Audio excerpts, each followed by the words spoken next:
My name is Precious Davis. I've always had terrible teeth.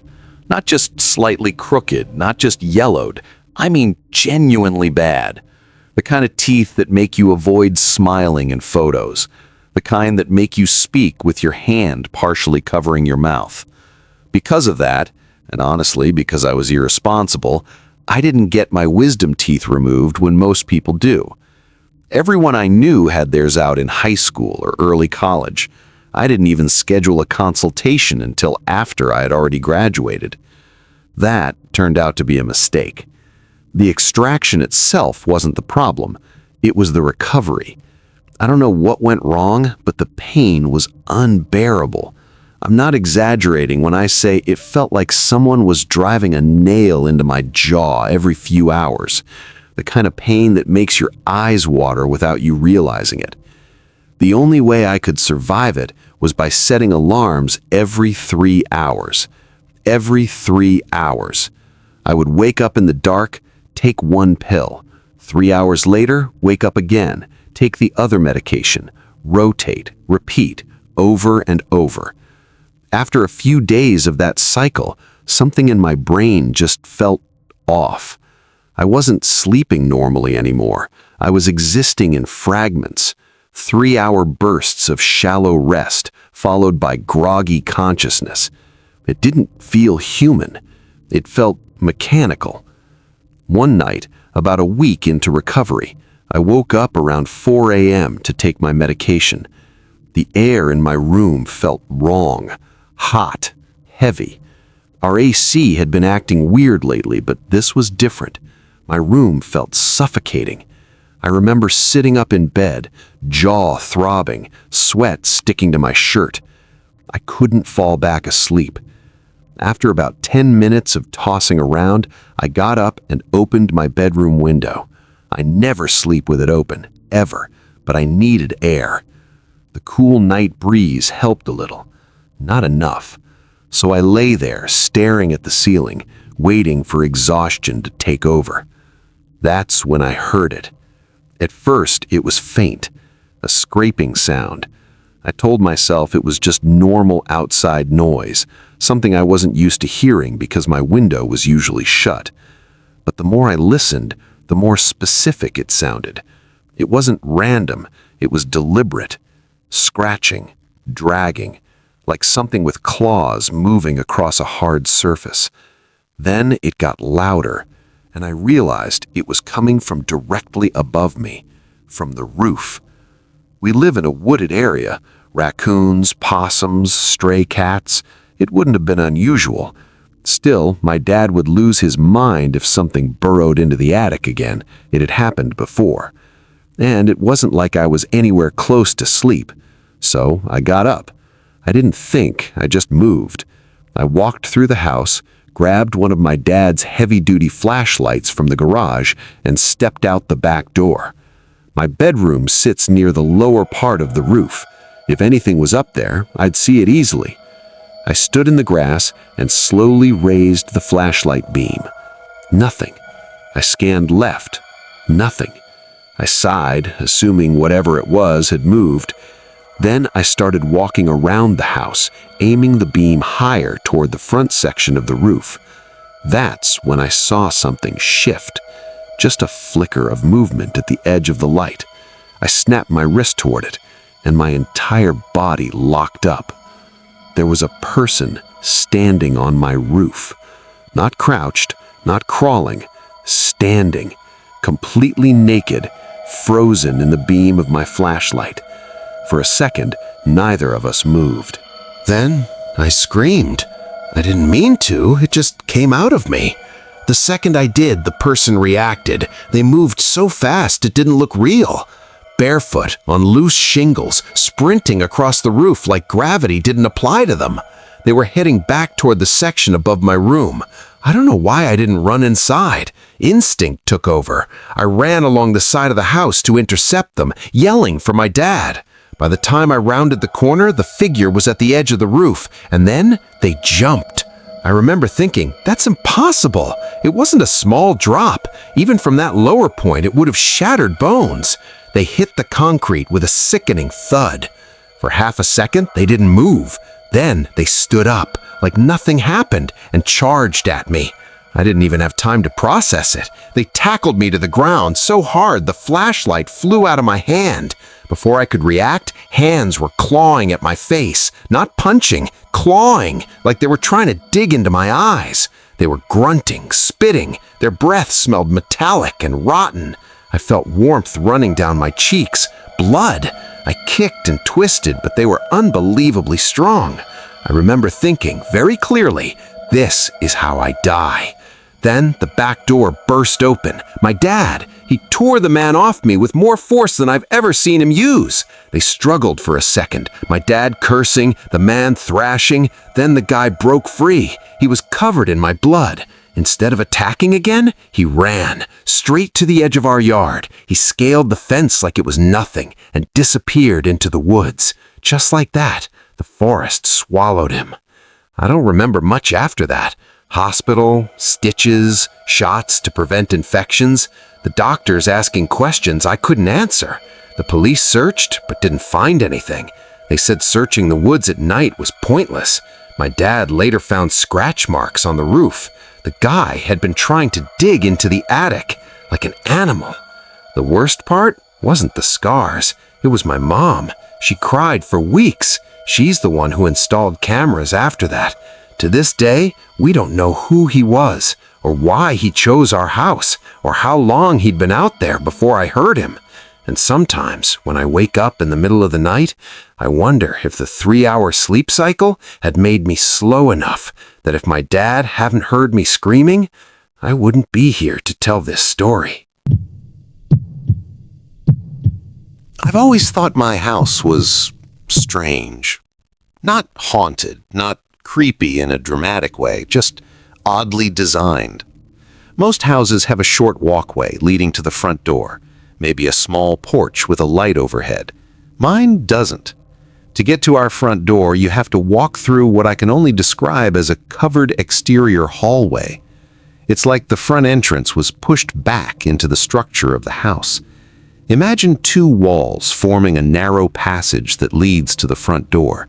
You're technically outside, but you feel enclosed. If someone stands at the front door, they're boxed in on 3 sides. My bedroom is on the first floor, right beside that exterior hallway. From the window next to my bed, I can see anyone standing at the front door, but they can't see me unless they turn around. Ever since I was a kid, I developed a habit. Whenever the doorbell rang, I'd peek through that window first. It felt like having a secret surveillance camera. I could see who was there before they knew I was watching. That detail becomes important. This happened a few months ago, at the beginning of summer. My parents were out of town for the week, which rarely happens, so naturally I invited my girlfriend, Anna, to stay over. My parents are traditional, strict. If they knew, it would have been a whole thing, but they trusted me, and Anna wasn't a stranger. They'd met her plenty of times. The first night was normal. Movies, wine, swimming in the pool the next morning. We're not big party people. We were perfectly content just existing in the same space. The second night was different. It was around midnight. We were in bed, lights off, half talking, half drifting into sleep. That's when I heard it. A dragging sound. I held up my hand to shush Anna. We both went quiet. The sound came again, slow, scraping. It was coming from the driveway off to the side of the house. That bothered me more than it should have. It wasn't distant, it was close. After listening carefully, I realized it sounded like one of my dad's trash cans being moved around. He sometimes leaves them near the garage. I was pretty sure I'd seen at least one out there earlier. My first thought was raccoons. It made sense. Still, hearing something move around your driveway at midnight when you're the only one home feels different. I told Anna to stay in bed and that I'd go scare whatever it was away. I tried to act calm.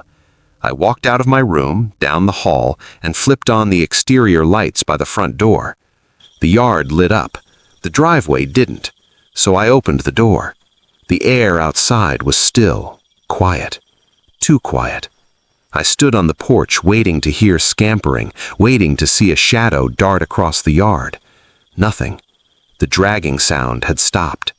I clicked on my phone flashlight and walked toward the driveway. As I got closer, I saw one of the trash cans overturned, garbage scattered across the concrete. The other two were untouched. No animal in sight. I scanned around slowly with the light. Still nothing. I remember feeling irritated more than scared at that point, just annoyed that I'd have to clean it up. So I did. I picked everything up, tossed it back into the bin, and rolled the cans into the garage. Locked it. Then I went back inside. Anna was half asleep when I got back into bed. I kissed her forehead and told her it was just raccoons. I laid there on my side, trying to drift off. I was in that weird in-between stage, not fully awake, not fully asleep. And then I heard it. Tap, tap, tap. Soft, rhythmic, metal on glass. At first, I thought it was part of a dream, but it didn't stop. My eyes opened slowly. The tapping continued. I didn't move. I just listened. It wasn't coming from inside the room. It was coming from just outside my bedroom window. My chest tightened. I slowly pushed myself up out of bed and stepped toward the window. The curtain was drawn. I carefully peeled back a corner. There was someone standing at the front door, back facing me, completely still. I froze. They were in the narrow exterior hallway, boxed in by the walls, just standing there. The tapping continued, light, repetitive. I realized they were tapping on the front door glass, over and over and over, like they expected someone to answer. It was past midnight. All the lights were off. Why would anyone think someone was awake? I tried to make out details. The figure was tall, thin, wearing dark clothing. I couldn't see their face from that angle. Then they shifted slightly and started to turn around. I dropped instantly, crouched beneath the window, heart pounding so loud I was convinced they could hear it. I stayed there for at least a full minute, waiting, listening. No tapping, no footsteps, nothing.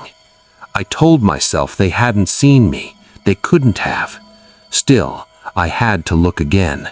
I don't know why. Maybe curiosity is stronger than fear. I stood slowly, lifted the curtain again, and immediately regretted it. There was a face inches from the glass, staring directly at me. I don't remember breathing. I just remember the eyes, wide, unblinking. The skin looked wrong, loose, shriveled, almost sagging unnaturally around the mouth, like it didn't quite fit the skull underneath. I screamed and stumbled backward, yanking the curtain closed. Anna shot upright in bed. "There's someone outside," I said, already locking my bedroom door. I grabbed my phone and called the police. We stayed in the room the entire time. Anna clutched my arm so tight it hurt. Part of me wanted to run to the front of the house and see if he was still there, but another part, the smarter part, knew that was a bad idea. The police arrived in about 10 minutes, longest 10 minutes of my life. They searched the yard, walked the perimeter, checked doors and windows. Nothing. No signs of forced entry, no footprints I could see. One officer asked if I might have imagined it. I didn't respond. I know what I saw. The rest of the week passed without incident. No tapping, no dragging trash cans, nothing. When my parents came home, I told them everything. They didn't seem as alarmed as I expected. Maybe they didn't want to believe it. Maybe they thought it was a random homeless person wandering through. For a while, I convinced myself that's what it was. But here's the problem. Since that night, I've woken up multiple times to sounds outside my window. Not trash cans, not tapping, different sounds. Soft movements, shifts in the gravel, faint footsteps. My dad is installing cameras soon, but I can't shake the feeling that whoever stood at that door wasn't just passing through. And I still wonder, if I hadn't looked the second time, would he have just stayed there, waiting? I've always valued my freedom. I'm in my mid-30s, single, no pets, no roommates, no one to answer to. I live in a small, one-story house, one bedroom, one bathroom, a modest kitchen and living room, a tiny garage attached to the side. It's not much, but it's mine. And I like the quiet. Maybe a little too much, because with that freedom came bad habits. The worst one? My sleep schedule. For whatever reason, I've always been more productive at night. Midnight feels peaceful. 3 in the morning feels focused.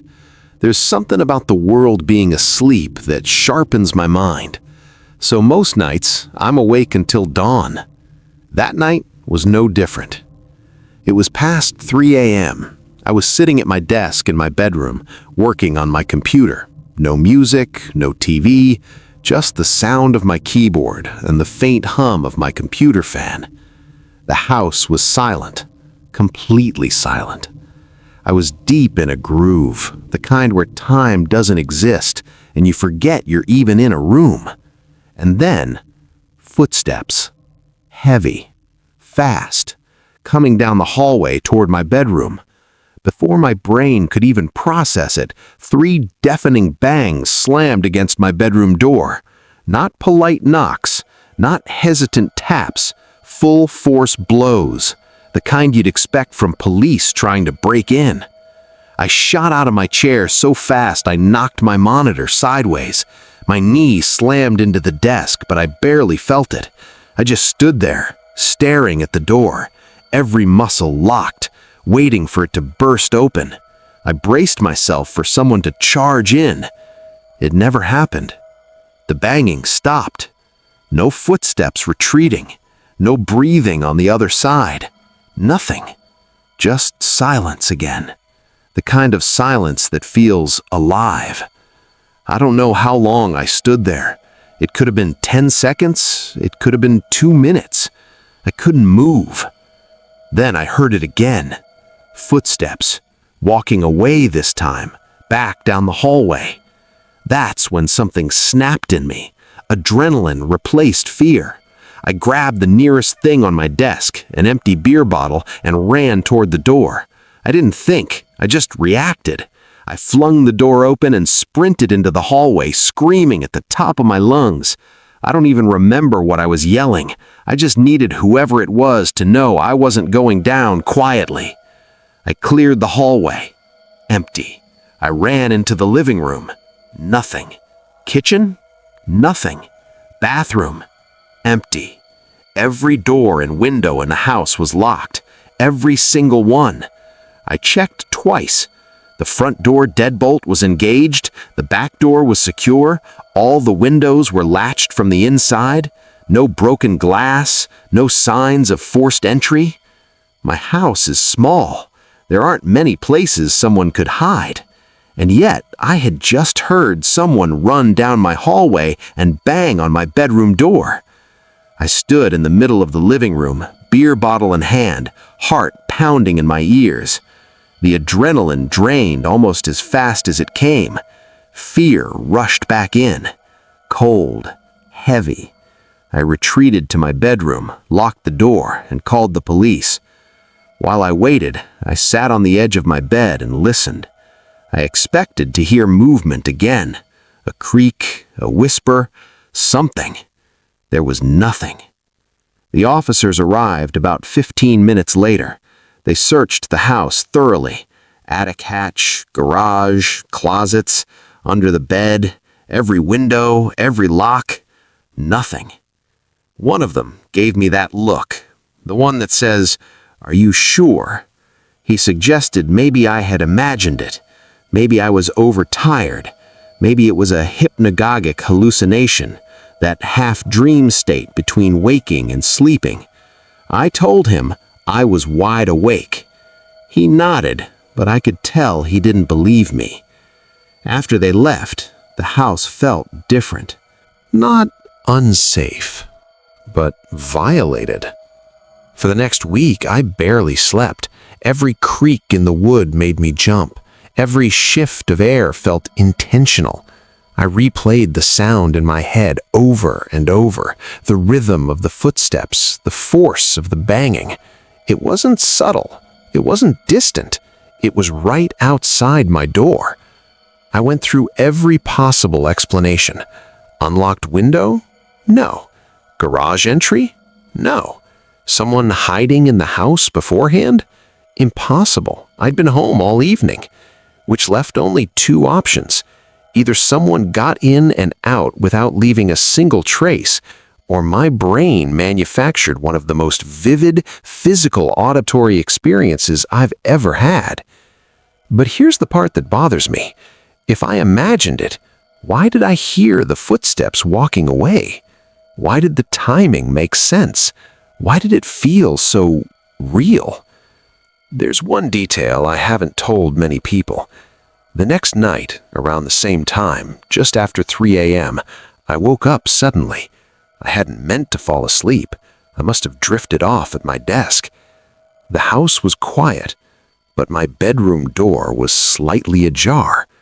I always close it. I know I do.